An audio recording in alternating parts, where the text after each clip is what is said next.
প্রথম আসমানে নেমে আসেন, এরপরে অনেক কিছু বলে বলে ডাকেন। তিনি বললেন, তোমরা কারা গুনাহগার আমার কাছে মাফ চাও, আমি তোমাদের মাফ করে দিব। তোমরা কারা নিজেদের উপরে জুলুম করেছো আমার কাছে চাও, আমি তোমাদেরকে জুলুম থেকে রক্ষা করে দিব। তোমরা কারা মুসিবতে আছো আমার কাছে চাও, আমি তোমাদেরকে মুসিবত থেকে বাঁচিয়ে দিব। তোমরা কে কোন বিপদে আছো আমার কাছে চাও, আমি তোমাদের বিপদ থেকে বাঁচাবো। তোমাদের দুনিয়ার যা লাগবে ভালো কল্যাণ সবকিছু আমার কাছে চাও, আমি আল্লাহ তোমাদের দিয়ে দিব। কি আপনাদের কি মনে হয় দিবে না? কি আপনাদের কি মনে হয় দিবে না? আমি যখন আমার কোনো জিনিস থাকে না তখন আমি আল্লাহর কাছে চাই, ওই দিন পরের দিন যে কোনো একভাবে হয়ে যায়। আমার টাকা থাক আর না থাক আমার জিনিস হয়ে যায়।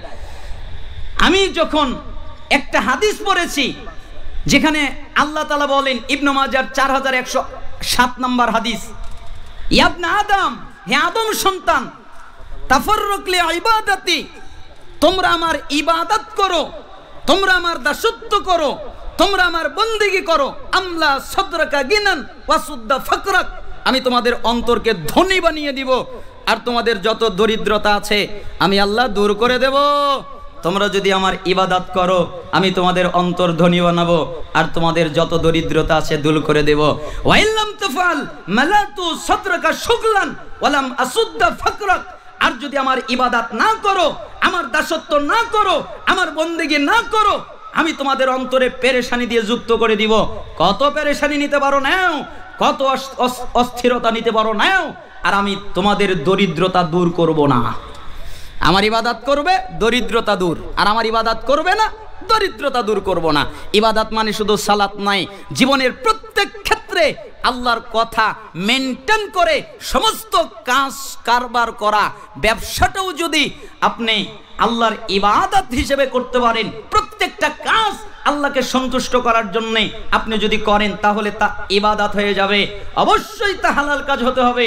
এই জন্য আপনাকে বলছি, আপনি ইবাদত করেন। হ্যাঁ যুবক, আপনার চাকরি হচ্ছে না, ইবাদতে লেগে যান। আপনার ব্যবসা ভালো যাচ্ছে না, সালাতে দাঁড়িয়ে যান। আপনার অভাব, সালাতে দাঁড়িয়ে যান। আপনার অনটন, সালাতে দাঁড়িয়ে যান। আপনার অ্যাক্সিডেন্ট, সালাতে দাঁড়িয়ে যান। আপনার অসুস্থতা, সালাতে দাঁড়িয়ে যান। আপনার যত বিপদ, সালাতে দাঁড়িয়ে যান। ইবাদত করেন। ওয়াল্লাহি, আল্লাহর কসম, আপনি যদি ইবাদত করেন আল্লাহ বাড়িয়ে দিবেন, বাড়িয়ে দিবেন, বাড়িয়ে দিবেন, 100 বার বাড়িয়ে দিবেন। ঠিক না? ইবনে মাজাহ 4107 নম্বর হাদিস এটাই প্রমাণ করে। তার মানে আপনাকে ইবাদতে রাত জাগরণ করতে হবে, তাহলে আপনি সম্মানিত হতে পারবেন। পাঁচ, মানুষের প্রতি মুখাপেক্ষী না হওয়ার মধ্যে ইজ্জত। মানুষের দিকে তাকিয়ে থাকে না, আব্দুল্লাহ আমাকে না দিলে হবে না, উদবা আমাকে না দিলে হবে না, আব্দুর রহমান আমাকে না দিলে হবে না, আব্দুল করিম আমাকে না দিলে হবে না, অমুকে আমাকে না দিলে হবে না। এই কথা নয়, এইরকম বাক্য নয়। সে আল্লাহর উপরে ভরসা করবে, তার যতটুকু আল্লাহ তার তাকদিরে বন্টন করেছেন ততটুকুতেই আল্লাহর উপরে ভরসা করবে, তাহলে সে ইজ্জত পাবে। তাহলে 5টা কথা বলা হলো। 1, যতদিন খুশি জীবন যাপন করেন, কিন্তু আপনি মারা যাবেন। আমাদের কি মনে হয় মারা যাব না? যাব না? যাব। তাহলে মৃত্যুর কথা মনে রাখতে হবে। 2, যার সাথে খুশি বন্ধুত্ব করেন, কিন্তু আপনি তাকে ছেড়ে যাবেন, সেও আপনাকে ছেড়ে যাবে। তার মানে বন্ধু নির্বাচনের ক্ষেত্রে সতর্ক হতে হবে। আর বন্ধু বানাতে হবে কাকে? নেক আমলকে, সৎ আমলকে। 3, যা খুশি কাজ করেন, কিন্তু মনে রাখেন আপনাকে আপনার রবের সামনে দাঁড়াতে হবে। তার মানে আমরা যেই কাজই করি আমাদের রবের সামনে দাঁড়াতে হবে, হিসাব আমাদের দিতে হবে, তাই আমাদের প্রস্তুত থাকতে হবে। 4, অবশ্যই আমাদের সম্মান কিয়ামুল লাইলে, রাতের সালাতে। 5, অবশ্যই আমাদের ইজ্জত মানুষের কাছে না চাওয়ার মধ্যে। আল্লাহ সুবহানাহু ওয়া তাআলা যেন আমাদেরকে এই নসিহতটা আমল করার তৌফিক দান করেন। হাদিস কিন্তু আমি বলেছি কোথায় কোথায় আছে। মুস্তাদরাক আলা সহিহাইন, যেটা মুস্তাদরাক ইমাম হাকিমের 7921, এবং শুআবুল ঈমান 10058, কানজুল উম্মাল 21388, এবং ইমাম আলবানী রাহিমাহুল্লাহর সিলসিলা সহিহায়ের 831-এ এনে তিনি হাদিসটিকে সহিহ বলেছেন। তার মানে আমি আপনাদেরকে এই একটা হাদিস অনুযায়ী উপদেশ করলাম, আল্লাহ সুবহানাহু ওয়া তাআলা যেন আপনাদেরকে, আর আপনারা যারা আছেন যুবক ভাইয়েরা অনেক কষ্ট করে এই প্রোগ্রামের উঠবেন না, শেষ পর্যন্ত থাকলে গুনাহ মাফ হয়, তাই না?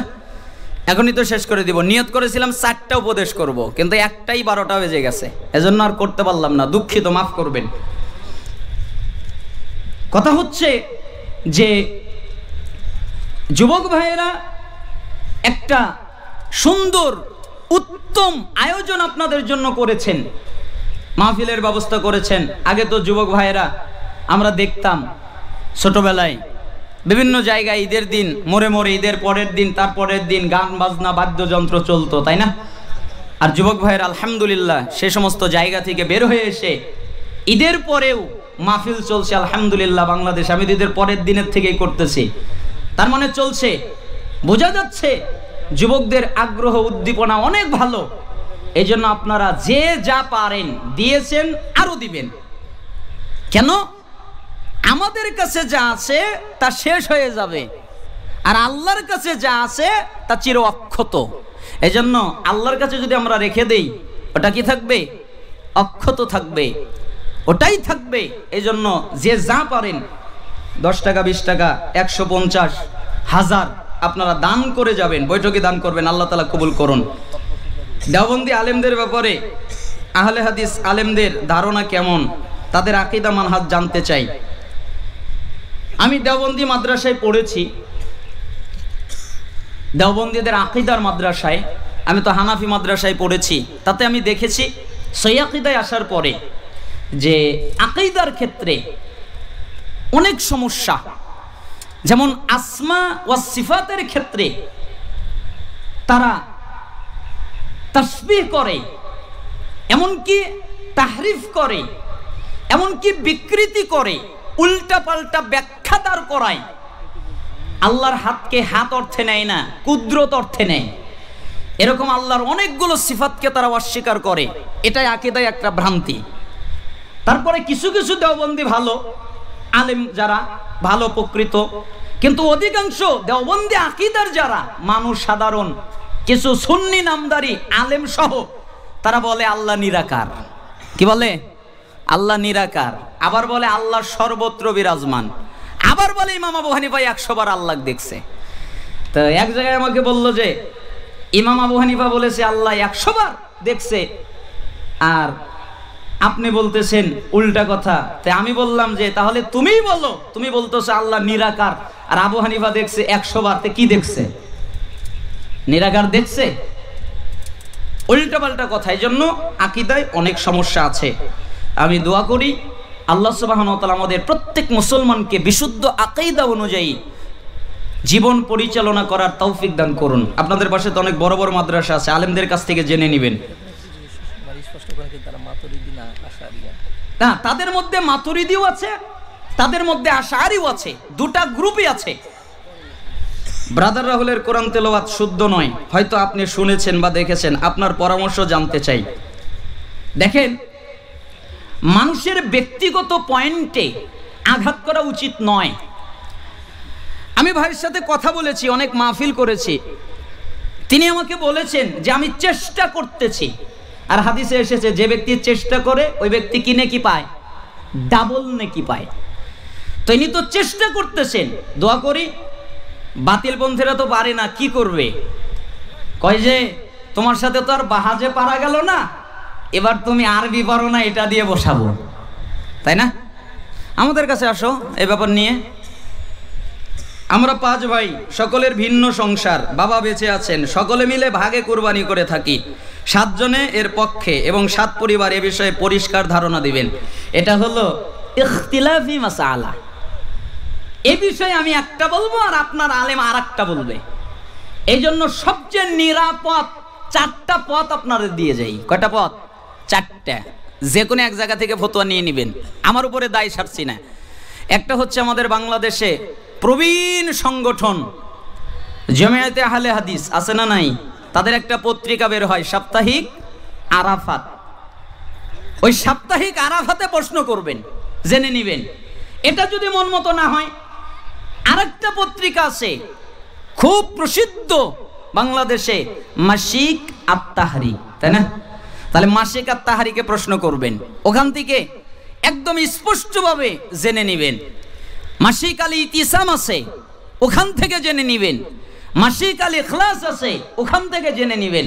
আপনার যেটা ভালো লাগে ওইখান থেকে জেনে নেবেন, আমার উপরে ছেড়ে দেওয়ার দরকার নেই। শাইখ আপনার শিক্ষাগত যোগ্যতা, কর্মজীবন সম্পর্কে জানতে চাই, কই আর আপনারা উল্টাপাল্টা করেন, তাই না? যদিও বা সত্য কথায় দুনিয়ায় ভাত নাই। জোতা পরে নামাজ আদায় করা যাবে কি? জি যাবে। মুফতি রেজাউল করিম আবরার ওয়াজ শোনা যাবে কি?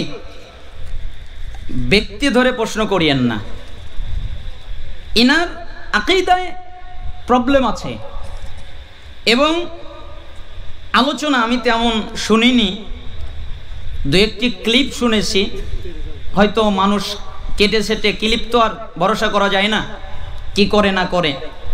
এই জন্য ভাইকে আমার পরামর্শ থাকবে যে অবশ্যই আপনি এলেম রাখেন, জ্ঞান রাখেন। আপনার প্রতি আমার পরামর্শ, আপনি অবশ্যই কোরআন এবং সুন্নাহকে, কোরআনকে কোরআনের মানদণ্ডে, সুন্নাহকে সুন্নাহর মানদণ্ডে বুঝবেন, আর চোখ থেকে কালা চশমা খুলবেন। কি চশমা? কালা চশমা। কয় যায় তুই এত কালা কে? তো বলে যে আমি কালা মানে সবাই তোমাকে দলা কয়, তুই কালা কোস কে? না তুই কালো। কেন? না তুই কালো, তুই ভালো না। তো তাকিয়ে আছে, দেখে যে চোখের ভিতরে কালা চশমা। কয় খোল তো।